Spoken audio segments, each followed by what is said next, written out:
Bismillahirrahmanirrahim. Assalamualaikum warahmatullahi wabarakatuh. Sahabat Dokter Tifa, dimanapun Anda berada. Hari ini saya mau menyampaikan tentang pemikiran saya nih terkait dengan program makan bergizi gratis yang udah berapa bulan ini dilakukan oleh pemerintah Presiden Prabowo Subianto. Uji cobanya mulai sudah dari tahun kemarin dan pelaksanaannya baru di bulan Januari ini ya, dan dari mulai kita lihat uji coba sampai perencanaan kan kita sudah tidak lagi sudah melihat ya masa depan dari program makan bergizi gratis ya.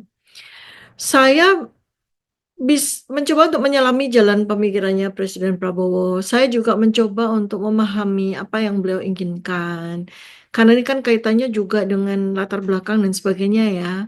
Orang itu kalau dia adalah orang yang dari kecil tuh udah jadi anak orang kaya, udah jadi orang yang berkecukupan, apalagi kemudian di luar dari segala macam drama kehidupan yang terjadi ya, semua orang sih punya drama kehidupan ya.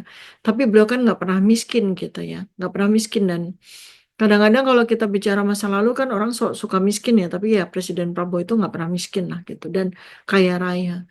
Nah, biasanya orang yang dengan latar belakang seperti beliau ini kan memang punya sebuah empati tersendiri, sebuah rasa kasihan tersendiri dengan orang-orang yang miskin gitu, yang dalam pandangannya beliau itu pasti kurang makan gitu kan.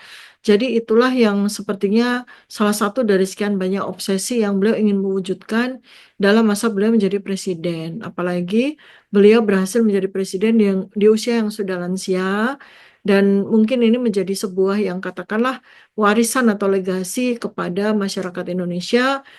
Dalam bayangan beliau itu, dalam pemikiran beliau adalah kalau kalau Presiden Prabowo ini bisa memberikan gizi yang bagus untuk seluruh anak-anak di Indonesia, maka itu adalah warisan karena kelak nantinya anak-anak ini akan ber-IQ tinggi, akan berstatus gizi tinggi gitu ya, sehingga mereka akan menjadi anak-anak yang masa depannya cerah dan tangguh. Tapi masalahnya kan dibiayai dengan uang 10.000 gitu, dan ingin mendapatkan anak-anak dengan IQ tinggi itu gimana ceritanya kalau ternyata kemudian dalam pelaksanaannya ya seamburadul yang kita lihat ini kan. Dan yang terjadi dari Sabang sampai Merauke itu banyak sekali terjadi penyelewangan-penyelewangan dari biaya biaya makan yang nggak seberapa ya, 10.000. Kemudian juga implementasinya di lapangan, anak-anak ternyata dapat dapat lauk yang sudah basi, sayur yang sudah basi, kemudian nasinya juga sudah nasi yang basi, buahnya nggak ada, kadang-kadang lauknya nggak ada, ya laporan-laporan yang terjadi seperti itu walaupun ditutup-tutupi, yang namanya sekarang ini era transparansi ya nggak mungkin ya. Nah, hal-hal seperti ini nih nggak bisa juga dilewatkan. Kemudian berikutnya kenapa kok akhirnya dari mulai 25.000 sampai turun dalam pelaksanaannya menjadi cuma 10.000 rupiah, karena saking kecilnya, saking sedikitnya tuh nominalnya tuh sampai Kepala Badan Gizi Nasional Pak siapa namanya Pak Dadan Hindayana itu sampai berpikir anak-anak lebih baik dikasih makan belalang begitu ya, karena dalam pikirannya lagi tuh belalang itu murah padahal ternyata satu toples harganya 35.000 ya, 1 kilo belalang goreng itu 400.000, itu kan nggak diketahui. Dikiranya kan belalang mungut dari mana terus bisa digoreng lalu dikasih sama anak sekolah, kan sesederhana itu pemikirannya ya. Aneh aja ya.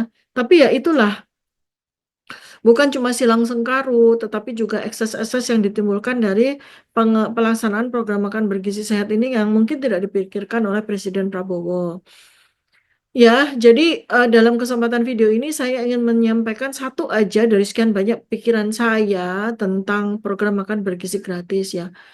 Harus kita dukung ya, haruslah gitu ya. Dan kalau bisa ya jangan 10.000 kan begitu ya. Kalau kita mau meningkatkan status gizi anak ya jangan dengan modal 10.000 gitu. Lalu bagaimana Dokter Tifa kalau adanya uang cuma 10.000 dan itu pun uang utang gitu ya? Oh, sebenarnya saya masih bisa aja kita memberikan gizi kepada anak-anak sekolah itu, masih bisa dengan uang 10.000.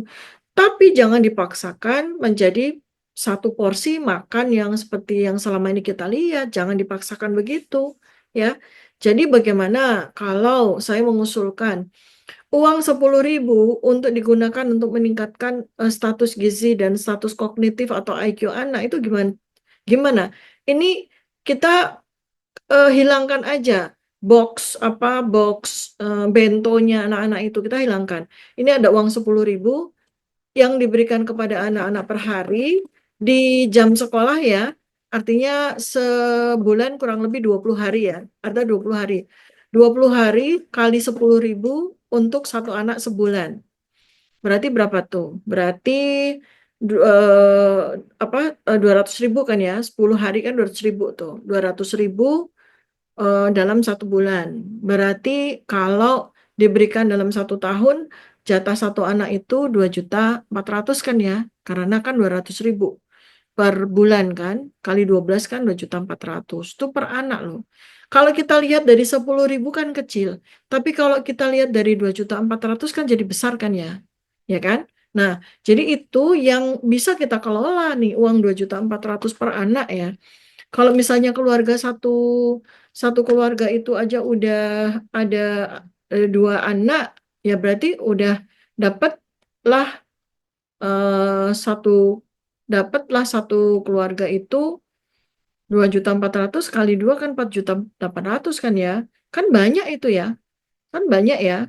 Jadi kan ini bisa kita kelola dengan cara sangat luar biasa tuh. Satu anak 1 tahun jatahnya 2.400.000. Ya, uang nih. Nih, udah nggak lagi bicara tentang uang 10.000. Tapi uang 2.400.000. Kemudian kalau misalnya satu keluarga ada dua anak aja. Kan udah keluarga itu udah dapat 4.800.000 gitu. Nah, uang 4.800.000 itu bisa dijadikan apa gitu? Yang bisa menunjang status gizi anak. Banyak banget yang bisa kita lakukan dengan uang 4.800.000 per keluarga. Sahabat Dokter Tifa semuanya ya. Saya membayangkan begini, uang 4.800.000, kemudian ada juklaknya, ada juknisnya. Per keluarga dikasih ayam, ayam laki perempuan, bukan laki perempuan, ayam jantan sama betina, sehingga mereka bisa kawin mawin dan menghasilkan anak-anak ayam dan seterusnya jadi ayam dewasa dan seterusnya. Lalu diberikan petunjuk pelaksanaannya, ayamnya itu nggak usah harus pakai apa namanya pekarangan begitu nggak usah karena teknologi yang pernah saya juga kembangkan dengan teman-teman komunitas saya di Kampung Nusa itu ayamnya bisa ayam apartemen seperti itu ya satu apartemen ayam itu isinya bisa 100 ekor ayam ya dan mereka bisa makan ayam tuh setiap hari. Lalu kemudian apalagi diberikan benih ikan dan benih ikan itu juga nggak perlu harus diternakan di apa namanya ditambak enggak. Jadi perlu pakai ember aja atau pakai apa budik damber itu ya. Jadi pakai tong-tong seperti itu. Setiap rumah dikasih satu tong, isinya bisa bisa banyak sekali. Atau dikelola per RT misalnya. Satu RT ada satu empang yang itu nanti untuk jatahnya makan anak-anak sekolah ya. Habis itu bisa apa lagi? Ayam udah, kemudian burung puyuh ya supaya bisa menghasilkan telur burung puyuh yang banyak ya. Anak-anak sangat butuh kolesterol dari burung puyuh tersebut dan proteinnya juga untuk otak mereka ya. Kemudian apa lagi? Jatah beras gitu kan bisa ya. Jadi satu anak berapa kilo beras? Kalau dua anak berapa kilo beras itu di drop di rumah ya kan. Kemudian habis itu dikasih bibit sayur-sayuran yang gampang ya, misalnya singkong itu kan gampang tuh ya. Tongkat singkong itu dilempar aja kalau di Indonesia bisa jadi tanaman ya. Daunnya itu kan sangat bergizi, penuh dengan protein dan vitamin. Apalagi bisa dikasih bibit pisang, bisa dikasih bibit pepaya. Jadi eh, apa buah yang mengkel bisa jadi sayur, buah yang matang bisa jadi buah untuk buah potong ya, kemudian sayur-sayuran yang lain sehingga per keluarga itu juga diberdayakan untuk mereka bisa merawat tanaman sayur-sayuran yang bisa ditanam di dalam apa polybag begitu. Jadi atau dikelola per RT misalnya atau dikelola oleh sekolah misalnya dan anak-anak tuh dapat jatah sayuran segar, bisa dapat jatah ayam yang yang ayam hidup yang bisa potong di rumah, begitu kan ya. Jadi itu banyak banget yang bisa dilakukan dengan uang 10.000 per hari ya. uang 10.000 per hari per anak itu banyak sekali yang bisa dilakukan untuk meningkatkan status gizi keluarga. Ini di kepala saya udah 1.001 cara bagaimana membuat uang 10.000 saya nggak ada. Uang 10.000 itu bisa menjadi gizi anak yang hebat, bisa meningkatkan status kognitif anak itu di kepala saya mah udah 1.001 cara ya untuk melakukan pendayagunaan terhadap selembar uang 10.000 daripada jadi makanan yang nggak karu-karuan ya kan jadi makanan yang nggak karu-karuan nasinya begitu sayurnya cuma selembar wortel dan buncis ayam nggak karuan cuma potong-potong kayak gitu tahu dan tempe yang udah nggak ada gizinya karena udah digoreng berkali-kali seperti itu dan belum lagi sampah yang ditimbulkan karena pakai sampah plastik ya, pakai bento yang tin wall begitu itu limbahnya luar biasa.